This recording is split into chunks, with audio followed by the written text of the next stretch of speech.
you guys missing your friends as you're at home by yourselves or with your families, but without your friends that you see every day. And I've been thinking a lot about my friends that I'm missing as well. Of course, I miss Miss Anne, and I miss all of you.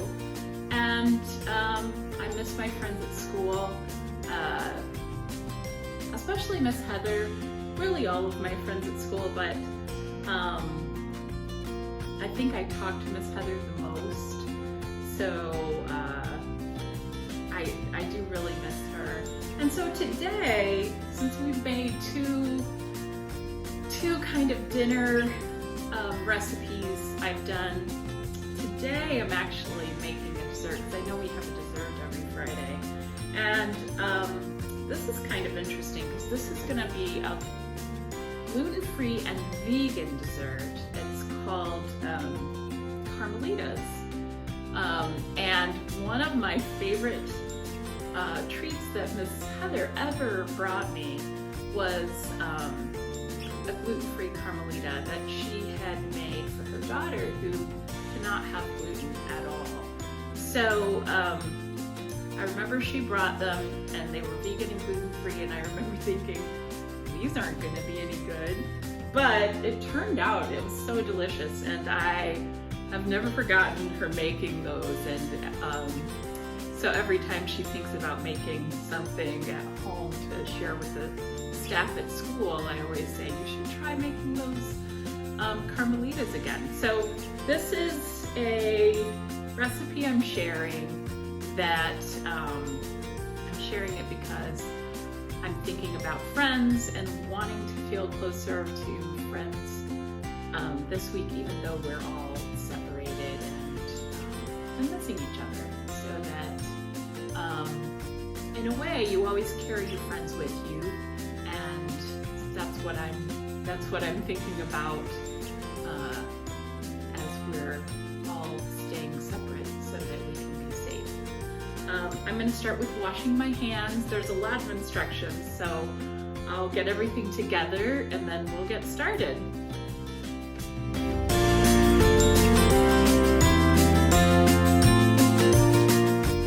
Okay, so I have prepared everything. Let me show you what I did. I think my daughter would be proud of me because she always does this when she's making something. And I am sort of a person who doesn't pre-prepare as much as I should. So I prepared everything to put in the bowl, and I'm just gonna read the instructions and do exactly what it tells me to do. So first instruction is to preheat the oven. Remember, you're supposed to have an adult do that part. So I preheated the oven to 350 degrees. I got my pan ready by spraying it with oil. It encourages you to line your pan. Okay, it says melt your coconut oil, which I also did. And then it says add the succotash. And I looked up succotash, and succotash is actually pure cane sugar, just dried cane sugar. I have turbinado sugar. I'm gonna see how that goes. I cut back on the sugar because it asks for 3/4 cup. And I always like slightly cut back on sugar when I make things, so I'm using a 1/2 cup instead of 3/4. So that's what I'm supposed to do first. Coconut oil and sugar, and I'm supposed to whisk it. So I've got the oil here, which is 3/4 cup, and it's supposed to be mixed with 3/4 cup of sugar, but like I said, I used 1/2 cup instead. So I'm doing that. Mixed it together. Now I have a whisk, and I've got my handy bowl. Again, this was Miss Anne's bowl. Don't tell her I have her bowl. I borrowed it from her once, and I still have it here. Okay, so I mixed that together. Oh, and then it says in a blender or food processor, blend 1 cup of the oats until they are fine powder. Now I did that ahead of time, and I'm really glad I did because it took a long time to blend oats. I was actually using steel cut oats, and I think that made it take a little longer. But so I have the finely blended oats, and this is oat flour. You can buy oat flour, but you can also, I found out today, make your own oat flour just by the oats you have in your house. Okay, add the oat flour and the remaining cup of rolled oats to the bowl with the oil and sugar. So that's going in the bowl.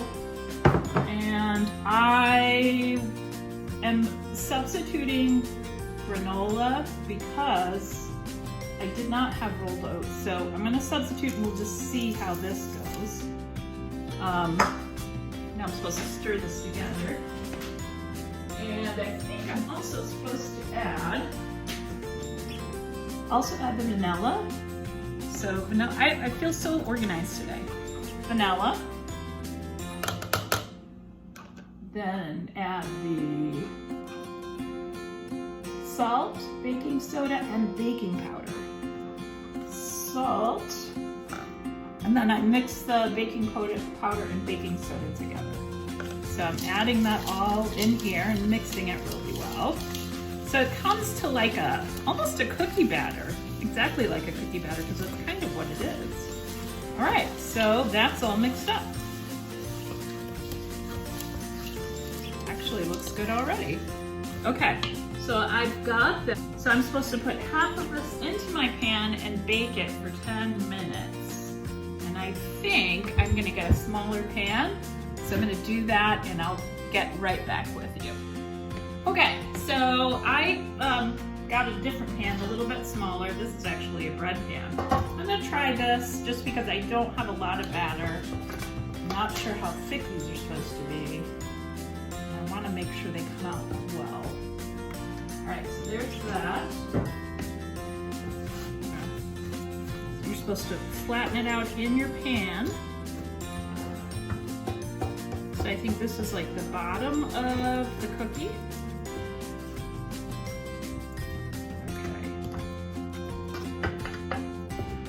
So, you kind of see what I did. Just made a flat layer of... Okay, so I used a different pan and I used half of my batter in this pan.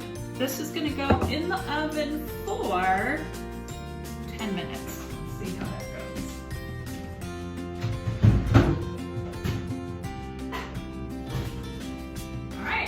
Wait for that to be done. Okay, so the next instruction said that while the first layer is baking, I was mixing together my caramel layer, which is made, since caramel contains dairy and this is vegan, this is made out of tahini, maple syrup, and the coconut milk and salt. And I have already done that in this bowl and mixed it all together. And tastes pretty good. I did a taste test on it. So I'm gonna set that aside. So in a little bit, I'll take the pan out of the oven, put the chocolate on top. I've got my chocolate right here. Then I'm gonna drizzle the caramel over that. And then as the final layer, I'm gonna put the rest of the batter and then bake it some more and we'll see how that goes. Hey, well, I am back. I did all the steps, put the base in the oven, added the chocolate and the caramel sauce, and then the top layer of batter, and put those back in the oven. And they came out, they're really tasty. I did put them in the refrigerator because they are supposed to set before you cut them. Because when they first come out of the oven, they're very mushy. So I did put them in the refrigerator and they did set, and they taste really good, kind of like a caramely flavored chocolate chip cookie almost. The oats are good. So if I did this recipe again, I'm not sure I would make my own oat flour since that took a really long time. But otherwise, I liked lowering the sugar content. I thought was a good idea. And having tasted them, I wouldn't want them to be sweeter. So I took the sugar down from 3/4 cup to a 1/2 cup, and I found that that was just fine. There's enough that's sweet in them to not need that much. So that's what I would do if I were to make this recipe again, is I would keep that lower sugar content in the first place. I think I'm gonna have these with coffee in the morning. And I'll think of my friend Miss Heather and the time she brought me those cookies. I hope you guys are all doing okay and that you're getting plenty of practice just doing regular old stuff around the house, and that you're helping out with cooking and cleanup,